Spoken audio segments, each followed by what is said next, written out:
Hi dear student, this is doctor Sunil from care institute of commerce. मैं आपको कराने जा रहा हूँ different accounting treatment of interest and capital. अलग अलग सिचुएशन में इंटरेस्ट एंड कैपिटल को कैसे ट्रीट करते हैं। क्या सिचुएशन होगी कि एग्रीमेंट पे कुछ नहीं लिखा है और तो क्या करना चाहिए? If there is no mention of interest and capital in the agreement, then interest and capital will not be allowed. Number two, अगर इंटरेस्ट एंड कैपिटल एग्रीमेंट में लिखा हो और प्रॉफिट सफिशिएंट हो तो पूरे का पूरा इंटरेस्ट एंड कैपिटल अलाउ हो जाएगा। Number three, interest and capital agreement में लिखा हो और प्रॉफिट इनसफिशिएंट हो। अगर प्रॉफिट इनसफिशिएंट हो तो इंटरेस्ट एंड कैपिटल को रिस्ट्रिक्ट कर देना प्रॉफिट पे, यानी कि इंटरेस्ट एंड कैपिटल प्रॉफिट से ज्यादा नहीं हो सकता है। फिर जब आप रिस्ट्रिक्ट कर दोगे प्रॉफिट को तो जितना अमाउंट होगा उसका प्रॉफिट का, उस अमाउंट को एक्चुअल इंटरेस्ट एंड कैपिटल की रेशियो में बांट देना है।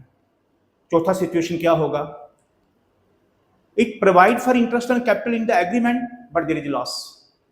एग्रीमेंट में लिखा है लेकिन लॉस है तो इंटरेस्ट एंड कैपिटल नहीं मिलेगा।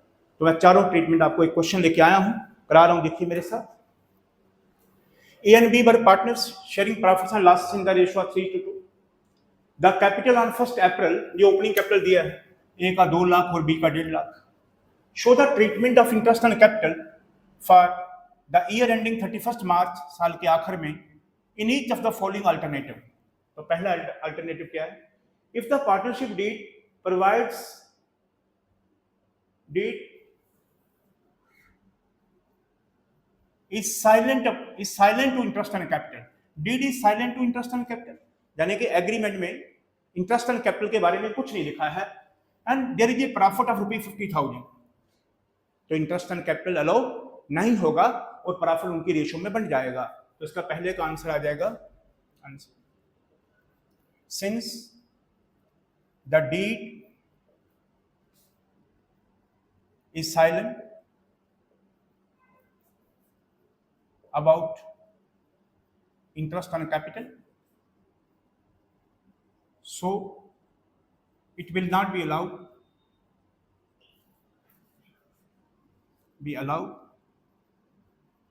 to partners. Full stop. Therefore, the profit of the firm will be distributed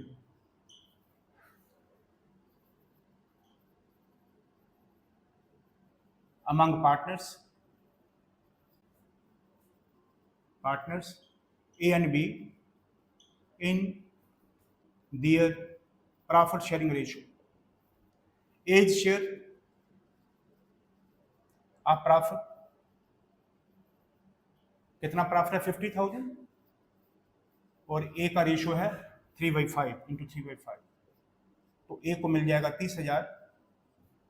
B share of profit 50,000, 2/5 20। Agreement में इंटरेस्ट एंड कैपिटल नहीं लिखा है तो नॉट अलाउड और प्रॉफिट उनको उनकी रेशियो में डिस्ट्रीब्यूट हो जाएगा। Option 1। Now option 2 is if the partnership deed provide for interest and capital at 8% per annum and the firm incurred a loss of ₹10,000, interest and capital है तो सही लेकिन फर्म में लॉस है, तो लॉस है तो इंटरेस्ट एंड कैपिटल नहीं अलाउ होगा। Since the firm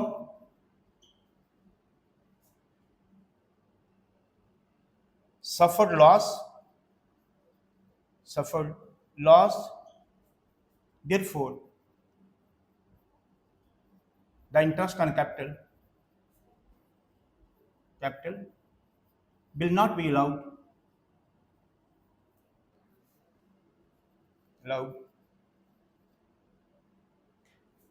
even if it is given in the agreement.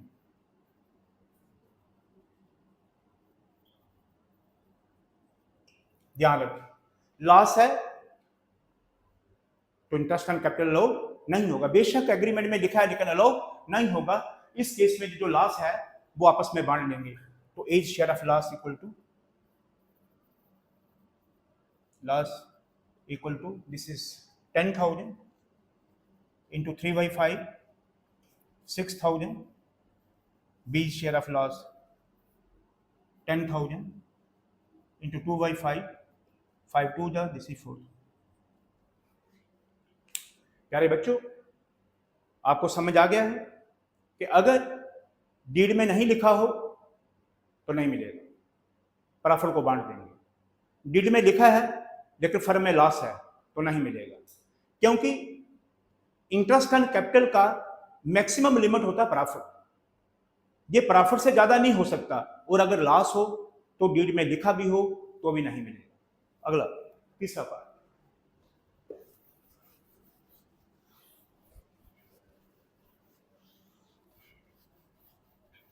ये क्वेश्चन इंपॉर्टेंट है, कई बार बोर्ड में ऐसे पूछा जाता है।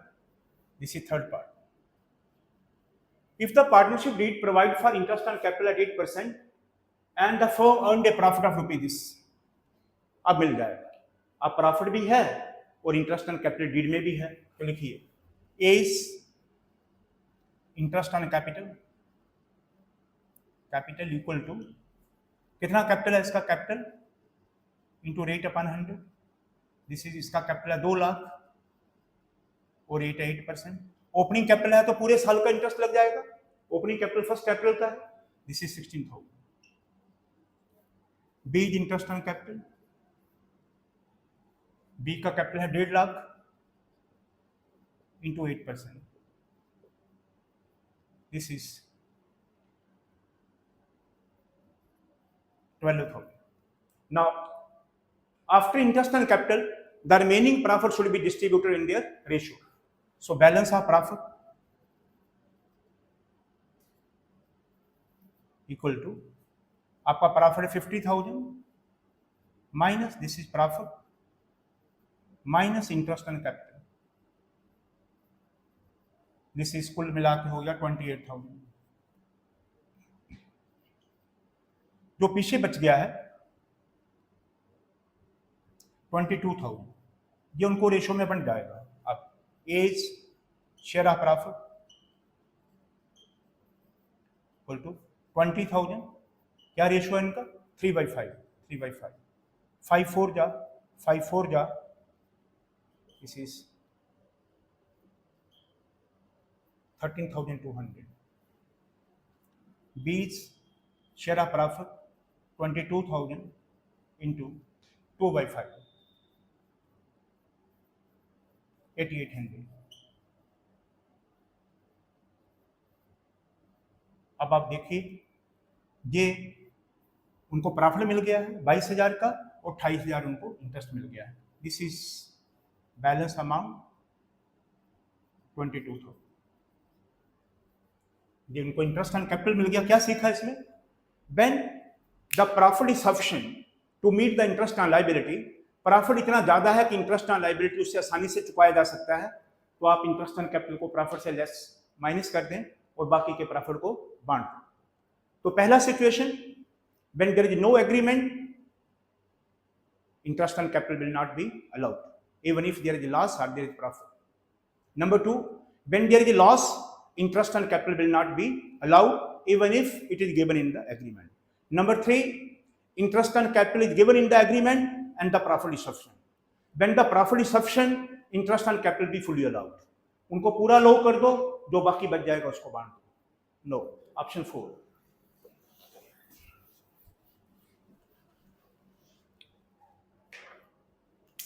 फोर्थ पार्ट,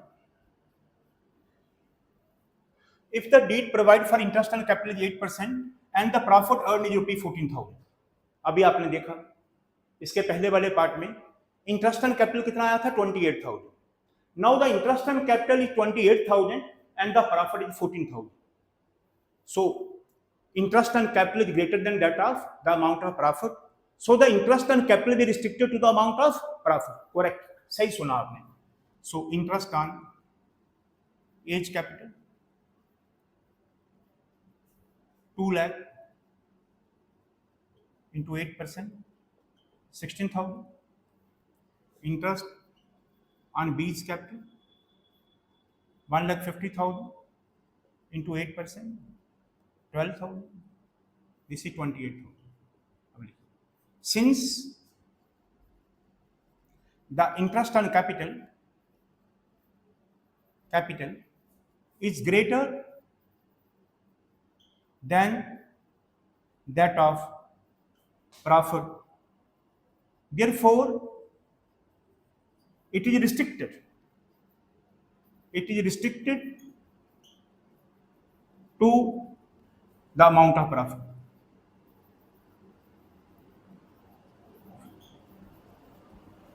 लिखा कि interest on capital is greater than the amount of profit, therefore it is restricted. It means interest on capital.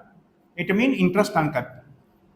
इसको हमें रिस्ट्रिक्ट कर दिया किस पे? अमाउंट ऑफ प्रॉफिट को, यानी कि प्रॉफिट कितना है? 14,000 का। अब इंटरेस्ट ऑन कैपिटल कितना हो जाएगा? 14,000। ये मतलब होगा रिस्ट्रिक्टेड मीन कि आपने 28,000 इंटरेस्ट ऑन कैपिटल को रिस्ट्रिक्ट कर दिया 14,000 पे, अब इसको बांटिए and restricted to the amount of profit and should be distributed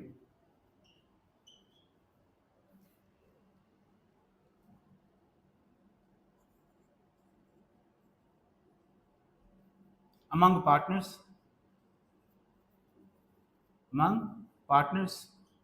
in the ratio of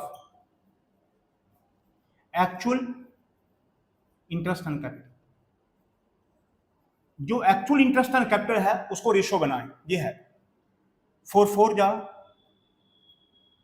this is 30 4 जा 4 जा। सो 14,000 को इस रेशो में बांट दें इंटरेस्ट ऑन कैपिटल। हमने इंटरेस्ट ऑन कैपिटल को रिस्ट्रिक्ट कर दिया है अमाउंट ऑफ प्रॉफिट को। अब इंटरेस्ट ऑन कैपिटल को कैसे बांटना है? उनके एक्चुअल इंटरेस्ट ऑन कैपिटल की रेशो में।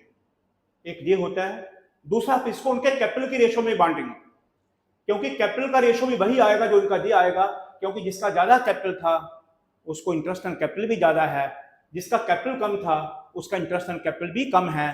पर आप ऐसे ही बांटें, जितना एक्चुअल अमाउंट उनका इंटरेस्ट ऑन कैपिटल है उसको रेशो बनाएं और 14,000 को बांट दें। तो आप देखेंगे is interest on capital equal to 14,000 into क्या रेशो बन जाएगा? 4:3, 4/7, 7 2 जा, this is 8,000। 20 interest on capital 14,000, 3/7, 7 2 जा, दिस इज 3 2 जा 6,000।